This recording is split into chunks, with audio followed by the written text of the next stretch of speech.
अस्सलामुअलैकुम। Programme night addition में हम आपको खुशामदीद कहते हैं। नाजरीन, इलेक्शन का माहौल बन रहा है और नवाज शरीफ तेज तरीन रिलीफ और लाडला प्लस जैसे इल्ज़ामात के बीचों बीच सियासी जोड़ तोड़ वाला मरहला बड़ी खूबसूरती से तय भी कर रहे हैं।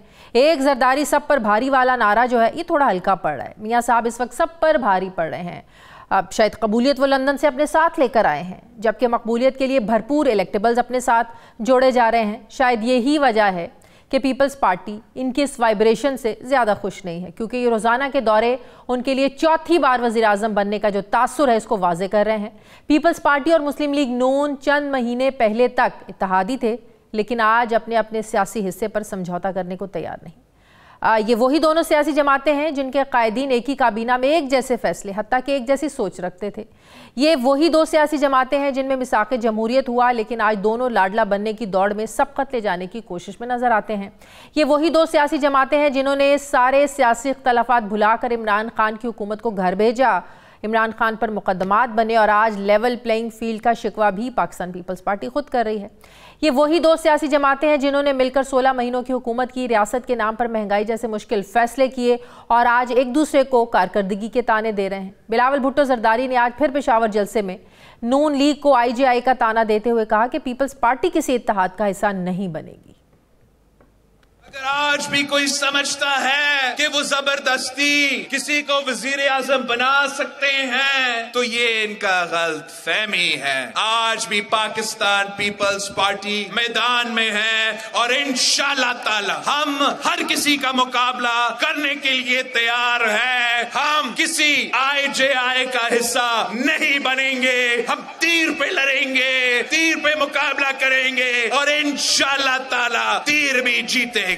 अब सवाल उठता है कि बिलावल भुट्टो जरदारी मुस्लिम लीग नून की जोड़ तोड़ की सियासत से क्या नाराज़ हैं? क्या इसकी वजह ये तो नहीं कि नवाज शरीफ मिशन बलूचिस्तान की कामयाबी के बाद अब सिंध में पाकिस्तान पीपल्स पार्टी का मजबूत सियासी क़िला भी खाली कराने की कोशिश करते नज़र आ रहे हैं? क्या पीपल्स पार्टी इसके लिए नून लीग मुखालिफ बयानियाँ बना रही है? एक सवाल ये भी है कि क्या मियाँ नवाज शरीफ को पीपल्स पार्टी के सियासी गढ़ सिंध में बलूचिस्तान जैसी कामयाबी मिल पाएगी? क्या वाकई सिंध में पीपल्स पार्टी से ताल्लुक़ रखने वाले सियासी लोग नून लीग में शामिल होने के लिए तैयार बैठे हैं? पीपल्स पार्टी की साख तहरीक इंसाफ का भी यही मानना है कि पीपल्स पार्टी के साथ तहरीक इंसाफ भी ये समझती है कि पंजाब में अपनी मकबूलियत खो जाने की वजह से नवाज शरीफ को दूसरे सूबों का रुख करना पड़ रहा है। सवाल ये है कि क्या मुस्लिम लीग नून मुल्क भर से इलेक्टेबल्स इकट्ठे करके सादा अक्सरियत की जो उनकी ख्वाहिश है, बल्कि दावा भी है, क्या ये पूरा हो सकता है? नून लीग पर यह भी तनकीद है कि कल तक बाप के लोग PTI और PP की हिमायत करने की वजह से बुरे थे, तो आज वो इनके लिए अच्छे कैसे हो गए? ये सवाल भी उठ रहा है कि क्या मुस्लिम लीग नून ने इक़्तिदार हासिल करने के लिए वोट को इज्जत दो समेत अपने तमाम नज़रियात पर कॉम्प्रोमाइज़ कर लिया है? इसके साथ नवाज शरीफ को अभी से वज़ीर आज़म बनाकर पेश करने समेत इलेक्शन की शफाफियत पर बड़े सवालात उठ रहे हैं। पीपल्स पार्टी और PTI मुसलसल लेवल प्लेइंग फील्ड मांग रहे हैं और नून लीग को सिस्टम का लाडला होने का ताना दे रहे हैं। सवाल उठता है कि अगर मुस्लिम लीग नून सिस्टम की फेवरेट नहीं है तो फिर खुलकर इस बयानिए को रद्द क्यों नहीं किया जा रहा?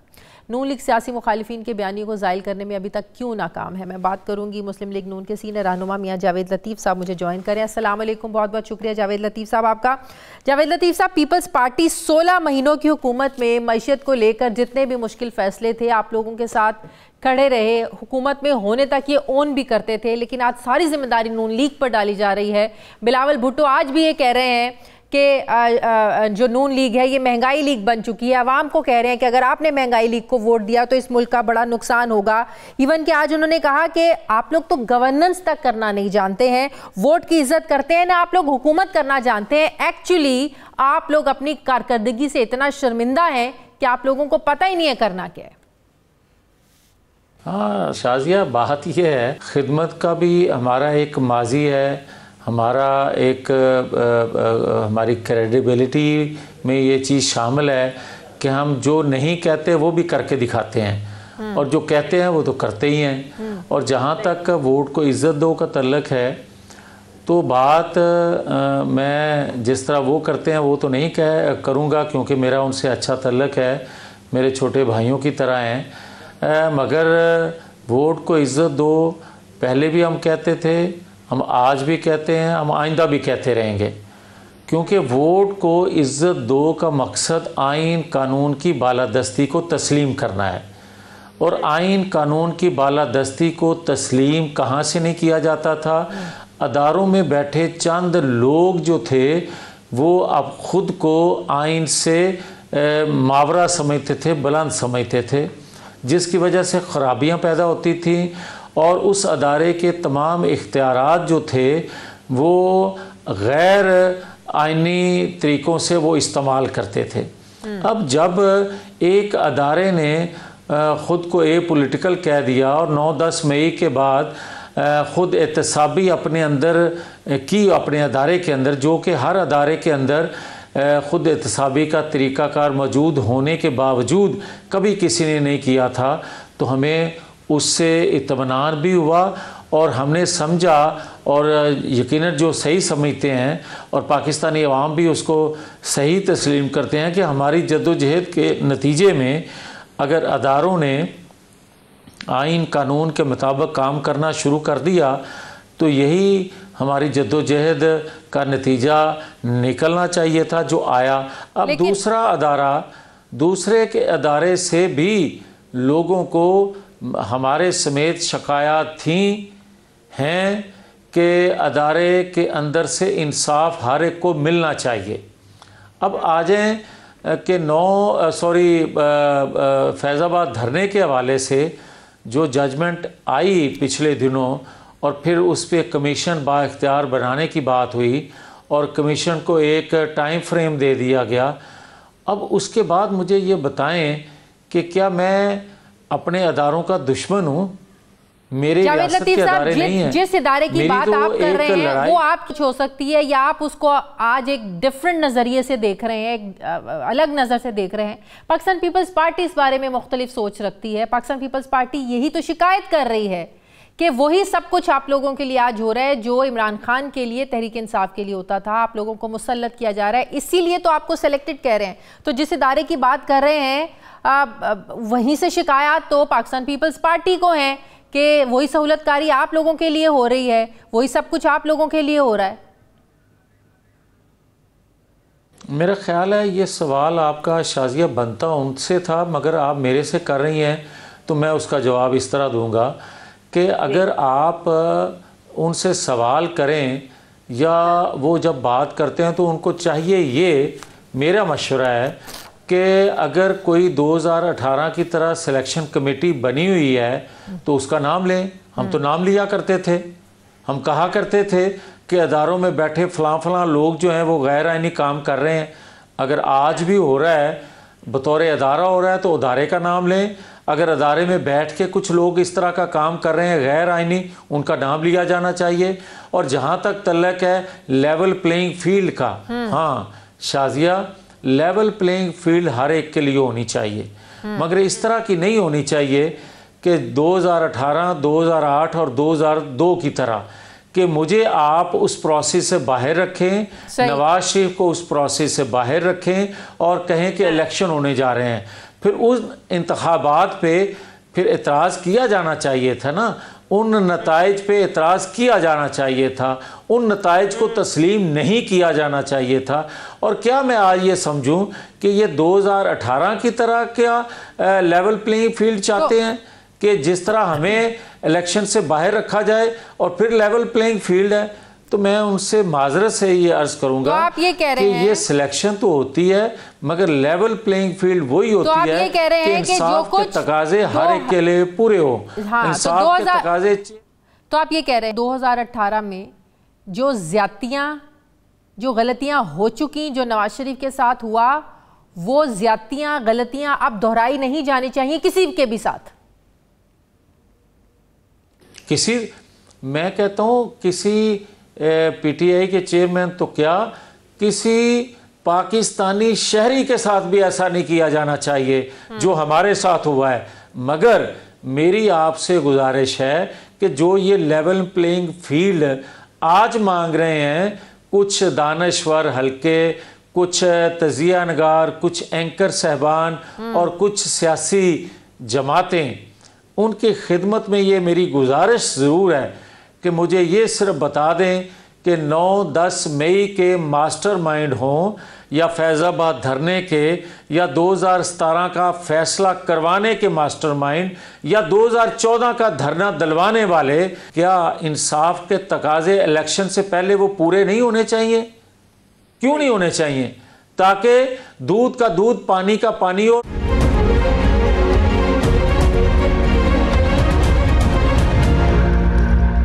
आइंदा आने वाला जो हफ्ता है बड़ा अहम है। 21 नवंबर को एवन फील्ड और अल अजीज़िया की जो सज़ाएं हैं नवाज शरीफ साहब की, उनके खिलाफ अपीलों पर समाअत होने जा रही है। तो क्या उम्मीद है?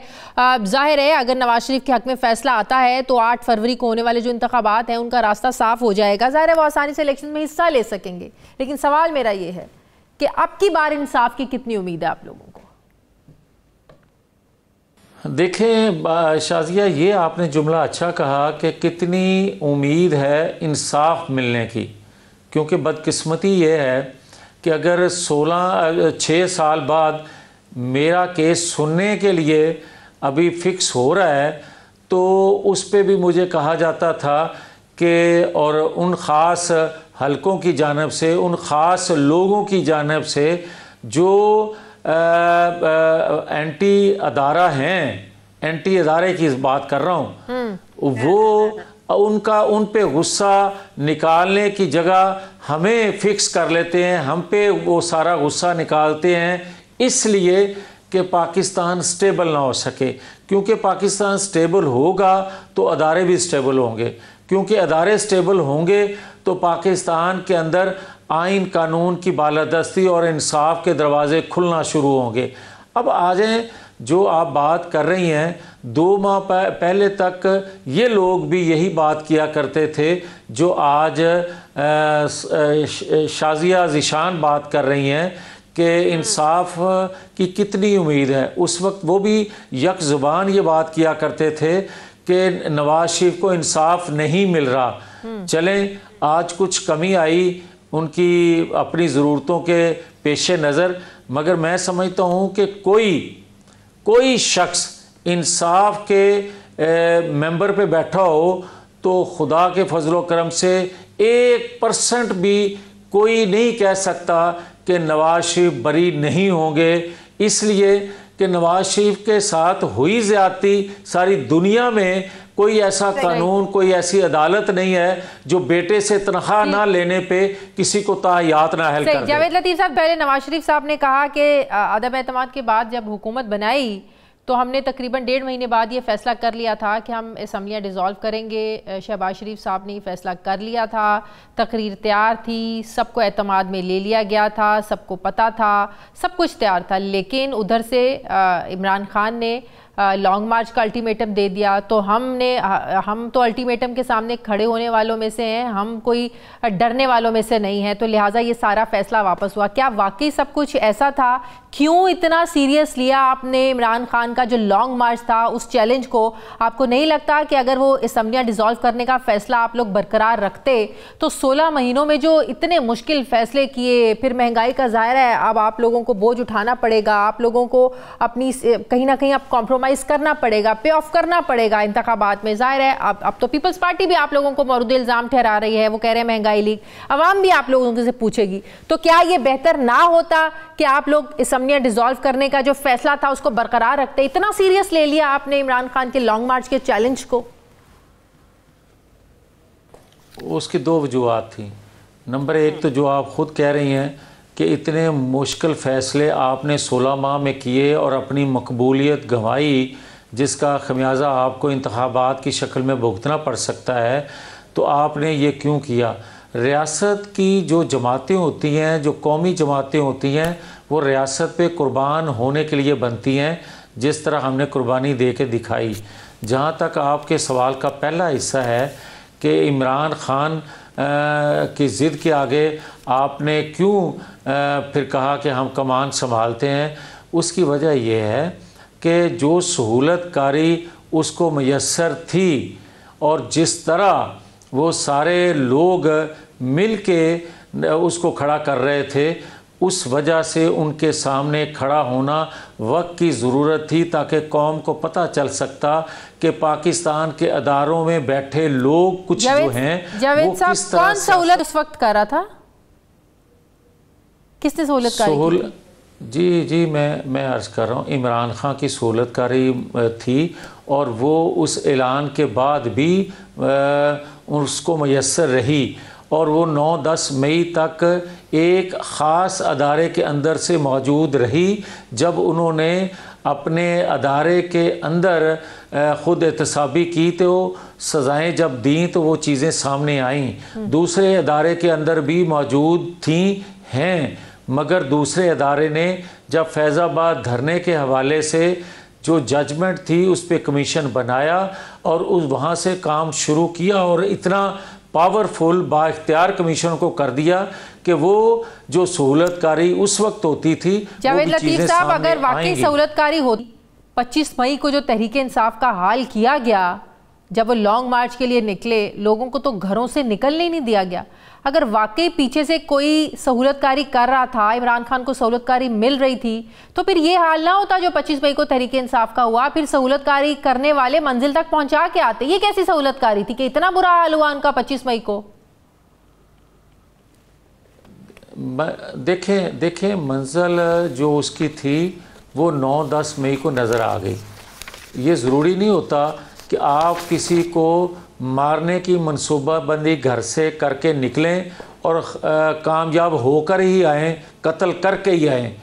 ऊपर बचाने वाला भी है, रियासत को बचाने वाले भी लोग मौजूद थे जिन्होंने अपना सीना तान के उसकी मनसूबाबंदी को फेल किया, नाकाम किया। क्या आप इससे पहले शाजिया कह सकती हैं कि ज़बान पार्क के बाहर जो आप रोज़ खेल देखती थी, पाकिस्तान की हिस्ट्री में किसी सियासी जमात ने इस तरह का मनसूबाबंदी की हो, या इस तरह की वायलेशन कानून की हो, या इस तरह का मसल्ला जत्थे तैयार करके आइन नाफज करने वाले अदारों के सामने खड़े कर दिए गए हों? क्या आपने जुडिशल कम्प्लेक्स का हाल देखा था? क्या आपने पाकिस्तान भर में जो चीज़ें देखी हैं 75 सालों में आपने कभी देखी थी?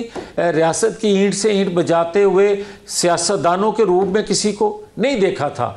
आप अगर कोई इस तरह का फेल करता था तो कोई उसको सियासी जमात या सियासतदान नहीं कहता था, उनको दहशतगर्द कहा करता था। क्या आपने कभी इससे पहले देखा था या सुना था? मियां वाली एयर बेस का नाम आपने 9-10 मई को मियां वाली एयर बेस का नाम सुना और उनको कटहरे में ना आज तक ला सके तो दूसरा हमला कर दिया गया दहशत गर्दों ने उसी मियां वाली एयर बेस का। तो आज भी मैं ये कह रहा हूं कि अगर आप 9-10 मई के मास्टरमाइंड समेत उन किरदारों को कटहरे में लाकर इबरत का निशान नहीं बनाएंगे तो रियासत के अंदर। जावेद लतीफ़ साहब, आखिरी सवाल। बड़ी तनकीद हो रही है नून लीग पर, बलूचिस्तान से बाप पार्टी के लोगों को जो साथ में लाया है, आप पर बहुत ज़्यादा क्रिटिसिज्म इसलिए हो रहा है कि कल तक ये बाप पार्टी के जो लोग तहरीक इंसाफ के साथ जब मिले उनके लिए वो लोग बुरे थे, आज आप लोगों ने साथ मिला लिया। ऐसी क्या मजबूरी थी कि वही लोग जिन्होंने 2018 में अपनी ही पार्टी के ख़िलाफ़ बगावत की, मुश्किल वक्त में आप लोगों को छोड़ा, पार्टी को नुकसान पहुंचाया, आज ऐसी क्या मजबूरी थी कि दोबारा उन लोगों को अपने साथ मिलाना पड़ गया और आज यही बाप पार्टी के लोग कैसे अच्छे हो गए नून लीग के लिए? शाजिया, आप ये सवाल करते हुए अगर थोड़ा सा ये भी देख लेती कि क्या इंतखाबात में वो इलेक्ट हो चुके हैं, इलेक्ट होने के बाद हम उनका वोट ले रहे हैं, अभी वो इलेक्ट नहीं हुए और इंतखाबात सर पे हैं।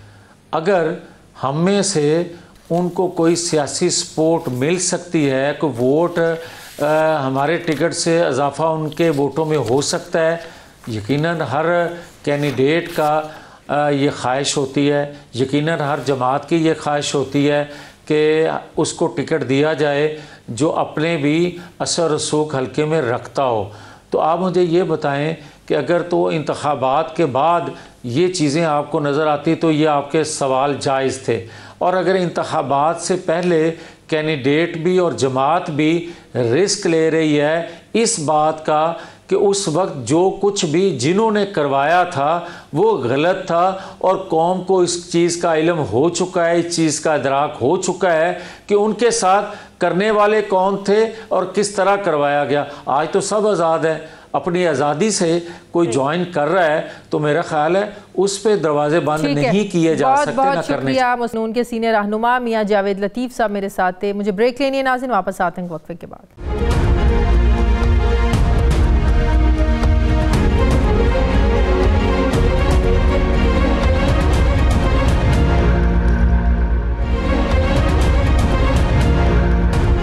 ब्रेक के बाद एक बार फिर से आपको खुशामदीद कहते हैं। नाज़रीन, इलेक्शन की आमद में सिर्फ 80 दिन रह गए हैं। सियासी सफ़बंदियाँ और जोड़ तोड़ हो रहा है। दो बड़ी जमातों यानी मुस्लिम लीग नून और पीपल्स पार्टी ने अपनी इंतखाबी मुहिम का आगाज़ कर दिया है। ये कहना गलत नहीं होगा कि इलेक्शन की गहमा गहमी भी अब दिन ब दिन बढ़ती जा रही है। साथ ही पाकिस्तान पीपल्स पार्टी और मुस्लिम लीग नून के दरमियान इत्तेहाद से तलखियों का भी एक सफ़र शुरू हो चुका है। अहम बात यह है कि PDM हुकूमत के इत्तेहादी पीपल्स पार्टी नून लीग का बोझ बांटने की बजाय महंगाई की तमाम तर जिम्मेदारी नून लीग पर डालते हुए उसे महंगाई लीग का नाम दे रही है। मुस्लिम लीग नून 3 सूबों में छोटी जमातों को साथ मिलाकर इलेक्शन लड़ना चाहती है, जिसे पीपल्स पार्टी की क़यादत पुरानी सियासत और इलेक्टेबल्स की सियासत का नाम दे रही है। बिलावल भुट्टो जरदारी का ये मानना है कि पीपल्स पार्टी को लेवल प्लेइंग फील्ड माजी में मिली, ना ही अब मिल रही है। चेयरमैन पीपल्स पार्टी ने किसी का नाम लिए बगैर एक बार फिर ये कहा, मुतालिबा किया कि अब 70 साल के बुजुर्गों की जगह नौजवान क़यादत को आगे आने का मौका दें। क्या कहा बिलावल भुट्टो ने, जरा देखिए।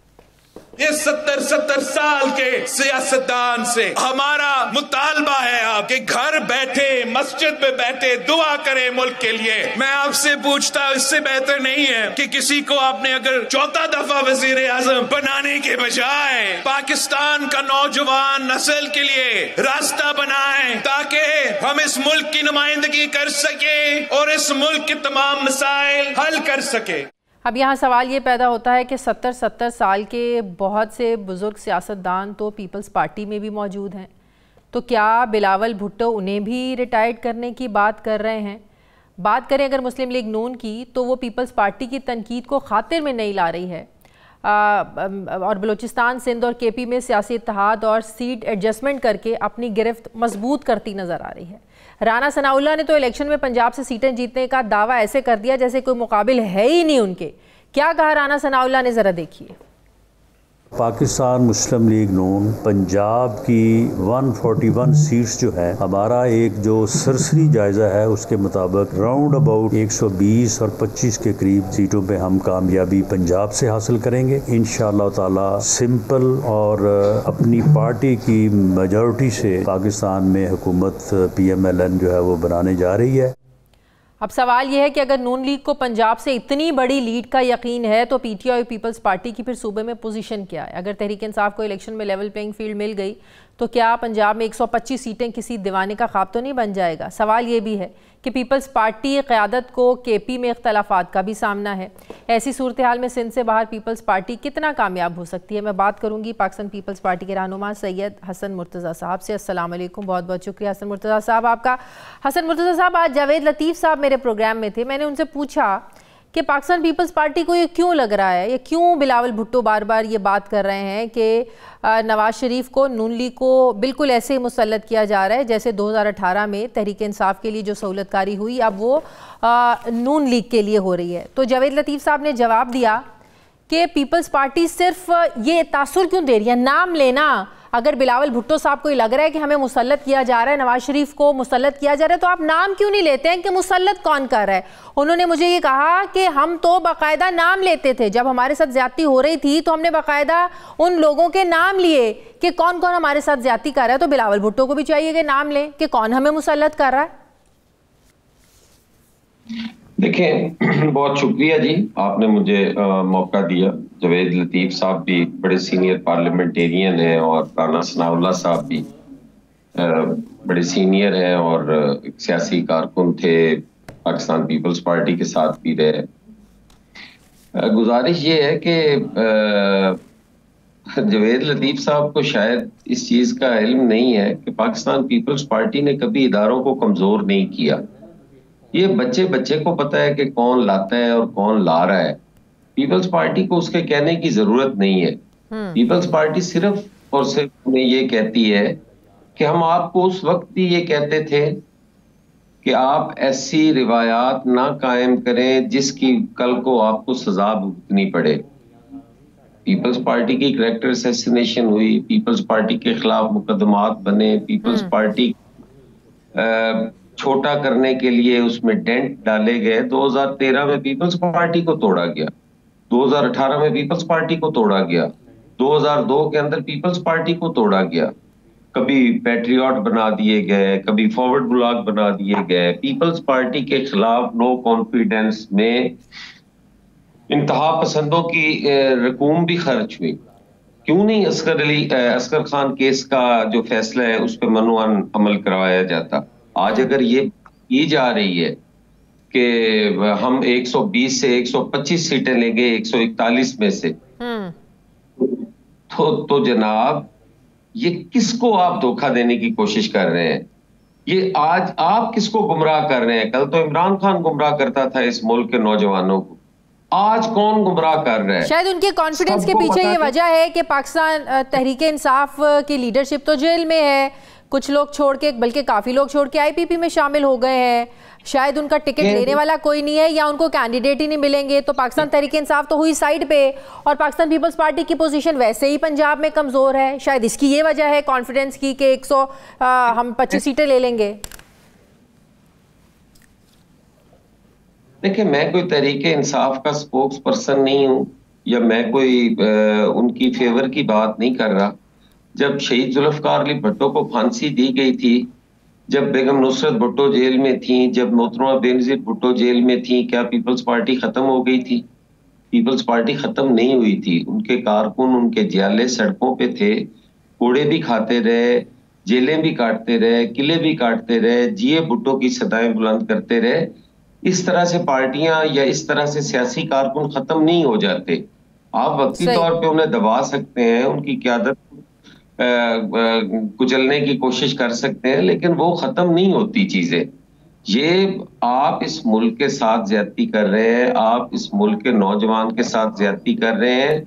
किसी भी सियासी जमात को अगर आप दीवार से लगाएंगे, उसकी क़यादत को दीवार से लगाने की कोशिश करेंगे तो उसका रिएक्शन आएगा और वो बड़ा स्वेर और शदीद किस्म का होगा। शायद पीएमएलएन ये एक दफा फिर गलती करने जा रही है और हम पीपल्स पार्टी नहीं चाहते कि पॉलिटिकल फोर्सेस कमजोर हो।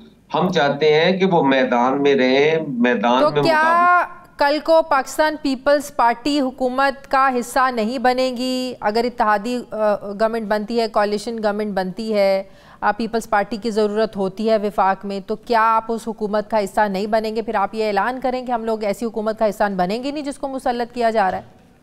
देखें, गुजारिश ये नहीं है कि कल को क्या होगा।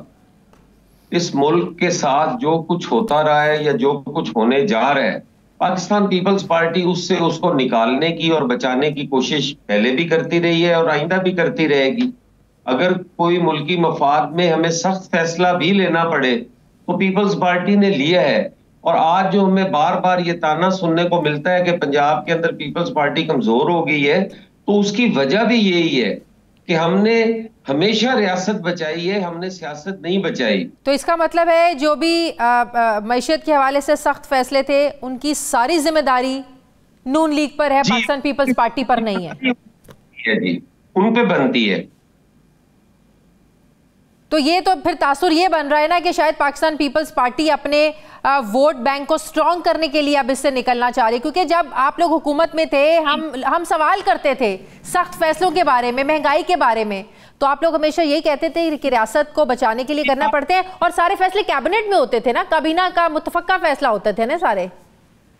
जी, कैबिनेट में अगर कोई इख्तलाफ भी करता है ना, तो जो कैबिनेट जो है वो कसरत राय से जो फैसला हो रहा हो वो ही फैसला माना जाता है। उसमें अगर 10 आदमी अपोज कर रहे हैं और अगर 11 आदमी उसका साथ दे रहे हैं तो वो फैसला पास हो जाता है। उसमें कौन सा ऐसा है? और इतना तो शायद पीएमएलएन को भी नहीं है जितना आप उसको महसूस कर रहे हैं। नहीं, आप लोग बात कर रहे हैं, महसूस करने वाली क्या बात है? तो फिर आप लोग कहें कि पाकिस्तान पीपल्स पार्टी कैबिनेट में इन फैसलों की मुखालफत करती थी, महंगाई की। पाकिस्तान पीपल्स पार्टी करती थी मुखालफत।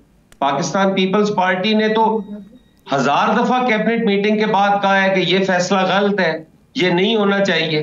पाकिस्तान पीपल्स पार्टी जो गलत होता था उसे गलत उस वक्त भी कहती थी।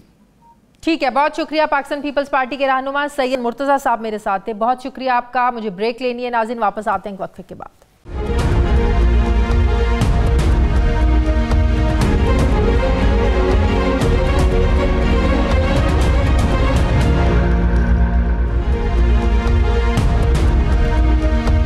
ब्रेक के बाद एक बार फिर से आपको खुशामदीद कहते हैं नाज़रीन। इलेक्शन 2024 की तैयारियों में सियासी जोड़ तोड़ भी हो रहा है। कुछ सियासी लीडर और कई सियासी पार्टियों के साथ अब तो आवाम खुद लेवल प्लेइंग फील्ड मांग रहे हैं। पिछले चंद सालों में पाकिस्तान में 2 ही सियासी नज़रियात थे, एक रिवायती सियासत और दूसरा एंटी रिवायती सियासत। ये नज़रियात अपने अपने हलकों में इतने मकबूल हो गए कि शिद्दत आ गई। सियासी तकसीम जो थी ये सियासी दुश्मनी में बदलने लगी। जो बीच में आया उसको रगड़ दिया गया, चाहे वो इदारे थे, चाहे वो अदलिया थी या फिर वो सहाफ़त थी। सभी इस गंदे धंधे में बदनाम होकर रह गए। बात रियासत के गरेबान तक चली गई। सियासी पॉइंट स्कोरिंग के लिए किसी इदारे का एहतराम किया गया, ना ही कोई सियासी हल इस चीज़ का निकाला गया। फैसले की घड़ी थी और फैसला आवाम ने करना था। इलेक्शन तो नहीं हुआ, एक्शन शुरू हो गया। फिर एक सियासी जमात एक्शन की ताब ना ला सकी, पार्टी टूटने लगी। कोई चढ़ते सूरज को लेकर पार्टी छोड़ गया, कोई मुकदमात से बचने के लिए सियासत को खैरबाद कर गया। अब बज़ाहिर तो कुछ नहीं, लेकिन इस पार्टी की बाक़ियात में लीडर तो नहीं, लेकिन अवामी मकबूलियत शायद अभी भी बची है, अभी है, जो पाकिस्तान में जमहूरियत से लेवल प्लेइंग फील्ड तक का अब तकाज़ा कर रही है, और वो है पाकिस्तान तहरीक इंसाफ। अब जो मखसूस अवामी तबका रिवायती सियासत को रिजेक्ट कर चुका था, वो लेवल प्लेइंग फील्ड का तकाज़ा करता है। जो मोरूसी और नस्ल दर नस्ल सियासत को गलत मान चुके थे, उन्हें वोट डालते हुए लेवल प्लेइंग फील्ड चाहिए। जो आवाम करप्शन और लूटमाट के मुकदमात पर एतबार कर चुकी थी, वो लेवल प्लेइंग फील्ड का आज मुतालबा करती है। अगर तहरीक इंसाफ को इलेक्शन में उतरने की इजाज़त नहीं मिलती तो उनके वोटर 8 फरवरी को क्या घर बैठे रहेंगे या वोट देने के लिए निकलेंगे? इसी पर मैं बात करूंगी। मुझे ज्वाइन कर रहे हैं सीनियर सहाफ़ी तज्ज़ियाकार अतर काज़मी साहब। अस्सलाम वालेकुम, बहुत बहुत शुक्रिया अतर काज़मी साहब आपका। अतर काज़मी साहब, जो अब एक माहौल बन गया है, इलेक्शन से पहले जिस तरीके से नवाज शरीफ के वज़ीर-ए-आज़म बनने का एक तासुर मजबूत हो रहा है कि चौथी बार वज़ीर-ए-आज़म बन नहीं रहे, उनको बनाया जा रहा है, उनके लिए सारे रास्ते साफ़ किए जा रहे हैं। शायद एक आम आदमी के लिए केसेस लगने की जो रफ्तार है, जिस तेज़ी से केसेस सुने जा रहे हैं, अब आप देखें ना 21 नवंबर को उनके केसेस की हियरिंग है, तो ये जो तासुर है जिसका अब गिला पाकिस्तान पीपल्स पार्टी भी कर रही है, मुझे तो लगता है कि पाकिस्तान पीपल्स पार्टी इसको एक्सेप्ट कर चुकी है कि वाकई वज़ीर-ए-आज़म नवाज शरीफ ही होंगे और चौथी बार वो ही बनने जा रहे हैं। कितना इस तासुर में आपको हकीकत लगती है, कितना ये हकीकत के करीब है ये तासुर? देखिए, इसमें 2 पहलू हैं आपके सवाल के। एक कि ये क्या ये जो तासुर है कि वो वज़ीर-ए-आज़म बनने जा रहे हैं, वो किस तरीके से बन रहा है वो तासुर, पीपल्स पार्टी क्यों कंप्लेन कर रही है, उसमें वो कुछ चीज़ों की तरफ निशानदेही करती हैं। मुकदमात का जिक्र आपने किया, फिर ओवरऑल जिस तरीके से मियाँ साहब को प्रोटोकॉल दिया जा रहा है, हर जगह पे उनके लिए सहूलतें हैं। अब दूसरा ये कि वो कितने करीब हैं, क्या और क्या ये चीज़ हकीकत के करीब है? जी, ज़मीनी हकीकत तो ये है कि मियाँ साहब तो लाहौर जीतने के भी इस वक्त पोजीशन में नहीं है, तो वज़ीर-ए-आज़म वो किसके बल पे बन जाएंगे? आप लाहौर ना जीतने की बात कर रहे हैं। राना सनाउल्लाह साहब की आपने सुनी होगी, वो कहते हैं 141 में से 125 सीटें तो हम अपने नाम कर लेंगे, वो तो इतने कॉन्फिडेंट है, और आप कह रहे हैं वो लाहौर जीतने की पोजीशन में नहीं है। नहीं, वो 125, मैं वो जो है थोड़ा सा उनसे इख्तलाफ करूंगा। 125 नहीं, मेरे ख्याल में 140 सीटें वो जीतेंगे, और एक सीट जो हारेंगे वो भी शायद धांधली की वजह से वो हार जाए। अच्छा। तो मुझे तो ऐसा ही लगता है। दूसरी बात ये कि ज़मीनी हक़ाइक़ क्या हैं, अभी वो आ जाएं किसी जगह पे, दूसरे किसी भी जमात के सामने खड़े हो जाएं उधर लाहौर के अंदर, और वहाँ पे अगर तहरीक इंसाफ का कैंडिडेट उनके सामने होता है तो उनके लिए मुश्किलात होंगी। और यही वजह है कि उनको भी पता है कि वो कभी एक बात करते हैं कि जी हमने फायर फाइटिंग की 16 माह के दौरान, हमारी जो हुकूमत थी उसका बुनियादी मकसद ये था कि जी हम चीज़ों को एक तरह से दोबारा पटरी पे डालें। तो उनको ज़मीनी हक़ाइक़ का पता है। वो मियाँ साहब जो अपने साथ इतनी जल्दी इत्तेहाद नहीं बनाते, वो कभी एमक्यूएम वालों से मिल रहे हैं, कभी वो चल के बलोचिस्तान जा रहे हैं। यही मैं आपसे पूछने लगी थी, यही मैं आपसे पूछने लगी थी अतर कि अगर वाकई उन्हें पंजाब में भी कोई डर होता, कोई खौफ होता, या वो समझते कि पीटीआई हमें टफ टाइम दे सकती है, तो यहाँ पर भी वो जोड़ तोड़ करते, यहाँ पर भी कोई हिलजुल हमें नजर आती, किसी ना किसी को साथ में लाते। आईपीपी है, जिस तरीके से बलूचिस्तान में बाप पार्टी के लोगों को उन्होंने अपने साथ में लाया, सिंध से उन्होंने एमक्यूएम को अपने साथ में लाया, तो लगता है कि पंजाब में उनको वो इतने कॉन्फिडेंट हैं कि शायद वो यहाँ से जो है ना वो क्लीन स्वीप कर जाएंगे। यहाँ पे उन्हें जो पीटीआई की सपोर्ट थी, जो वोट था, शायद अब वो नहीं रहा। शायद यही कॉन्फिडेंट है कि उन्हें पंजाब की इतनी फिक्र नहीं है। देखिए, उनको ये फिक्र नहीं है कि उनको अब लगता है इस तरह कि अभी हमारे सामने पीटीआई का शायद कोई कैंडिडेट नहीं होगा। और दूसरी बात, उनको पता है कि पंजाब में पीटीआई के अलावा किसी का वोट बैंक ही नहीं है, तो वो आईपीपी से इत्तेहाद करके क्या करेंगे? क्या आईपीपी का कोई भी ऐसा मोजिज लीडर है जो अपना हल्का भी जीत सके? अलीम खान साहब लाहौर के किसी भी हल्के में खड़े हो जाएं, क्या वो जीत सकते हैं? नहीं, इस पोजीशन में वो नहीं है। जहांगीर तरीन साहब अपना हल्का नहीं जीत सकते, तो आईपीपी तो कुछ ऑफर करने के काबिल ही नहीं है। तो इस वजह से आईपीपी से इत्तेहाद का क्या फायदा? वो इत्तेहाद हो सकता है अलीम खान, जहांगीर तरीन या जो भी लोग पीटीआई छोड़ के आईपीपी में शामिल हुए हैं, उनकी पहचान सिर्फ इमरान खान था, इमरान खान के नाम पर वोट मिलते थे, उनकी अपना हल्कों में कोई असर रसूख नहीं है, आप ये कह रहे हैं? नहीं, वो बड़ी मोजिज़ शख्सियात हैं, उनकी अपनी पहचान है। कोई कामयाब बिजनेसमैन है, कोई कामयाब और सनतकार है, उसमें कोई दो राय नहीं है। लेकिन इलेक्टेबल जिस तरह कहें कि अवाम उनको देख के वोट दे देंगे, अपना कुछ मखसूस या महदूद उनका हल्का असर तो हो सकता है, लेकिन बड़ी तादाद में अवाम उनके पीछे नहीं खड़ी है। वो तो देखिए ना, आज इनके से ज़्यादा पॉपुलर तो शेर अफजल मरवत साहब हो गए। वो सिर्फ इसलिए कि वो आज किससे जुड़े हैं, तो वो ग्राउंड रियलिटीज़ थोड़ी सी डिफरेंट है और मियाँ साहब को इस चीज़ का इदराक है।